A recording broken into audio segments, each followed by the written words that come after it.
centrale thermique à flamme. Les centrales thermiques à flamme sont capables de produire rapidement de l'énergie. C'est pourquoi leur rôle principal est de répondre aux augmentations fortes et soudaines de la consommation d'électricité.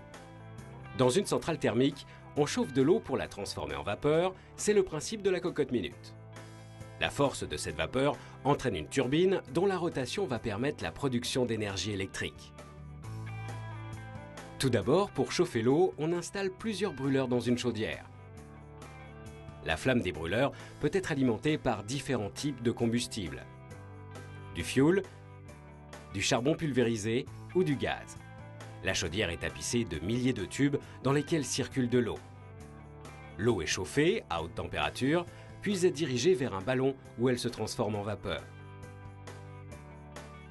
La vapeur est ensuite envoyée sous pression vers la turbine, qui est mise en mouvement et transforme l'énergie thermique en énergie mécanique. La turbine est couplée à l'alternateur qui génère l'électricité par rotation du rotor, la partie mobile, à l'intérieur du stator, la partie fixe. L'énergie produite par cet alternateur est évacuée vers le réseau d'électricité par l'intermédiaire d'un transformateur. En sortie de la turbine, la vapeur est alors dirigée vers le condenseur dans lequel circule de l'eau froide qui permet de retransformer la vapeur en eau. Enfin, cette eau retourne vers la chaudière où elle est de nouveau transformée en vapeur et le cycle recommence.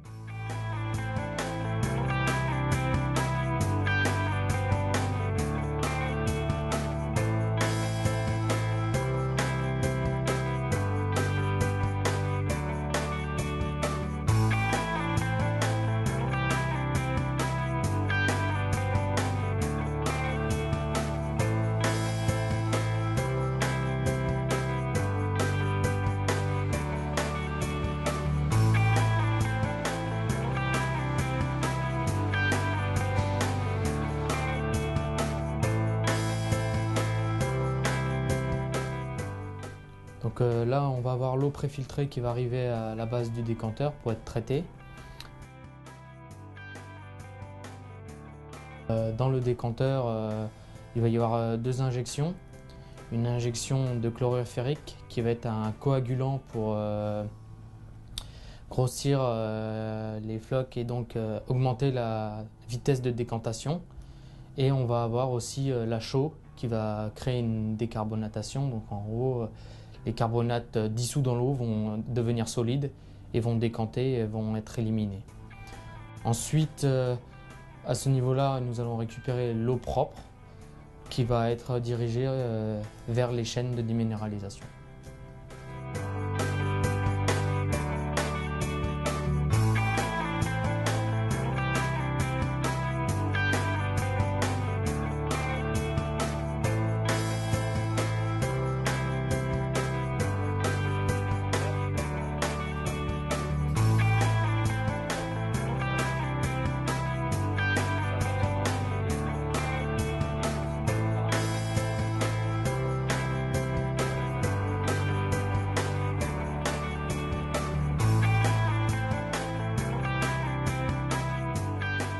Nous avons vu le fonctionnement du décanteur. Pour vérifier que les réactifs sont introduits en bonne quantité, donc le lait chaud, le chlorure ferrique, nous faisons des analyses chimiques que nous faisons ici. Notamment, nous allons voir l'analyse du TA. TA, titre alcalimétrique. Derrière ce nom un peu barbare, se cache l'analyse du contrôle de la quantité de lait chaud injecté. Il faut ni qu'il y en ait trop, parce qu'on utilisera des réactifs pour rien, ni pas assez, sinon le phénomène de décantation va mal se faire et la décarbonatation de même. Donc, par expérience, nous savons qu'il faut environ 1 degré de TA français. Donc nous allons contrôler ici, donc, avec un échantillon du décanteur. Donc, on peut voir que c'est très clair à la sortie du décanteur déjà.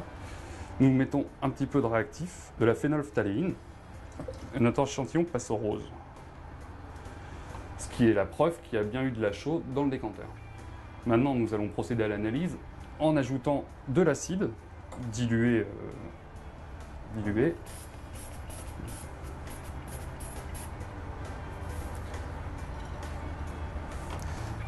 Et le résultat du TA va être donné directement par lecture sur la burette du volume d'acide versé. Voilà, la coloration rose disparaît. Elle a maintenant complètement disparu. Nous pouvons faire la lecture. Nous sommes à 0,8 mg, enfin degrés français de TA. Le décanteur semble donc bien réglé. Il peut être utilisé, l'eau qui en sort peut être utilisée pour la suite du process.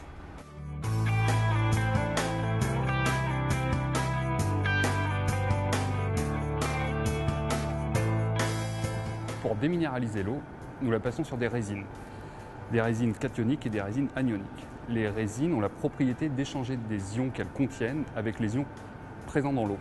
Donc pour les résines cationiques, elles attrapent les cations de l'eau, comme le calcium ou le sodium que nous avons vu précédemment, et lâchent à la place des H+. Pour les résines anioniques, elles attrapent des anions présents dans l'eau, par exemple les sulfates, et lâchent à la place des OH-. Les OH- et les H+, rejetés par les résines, se combinent pour former de l'eau. Ainsi, en fin de chaîne, nous n'avons plus aucun ion qui était présent dans l'eau avant, mais uniquement de l'eau et de H2O qui est de l'eau, donc de l'eau ultra pure.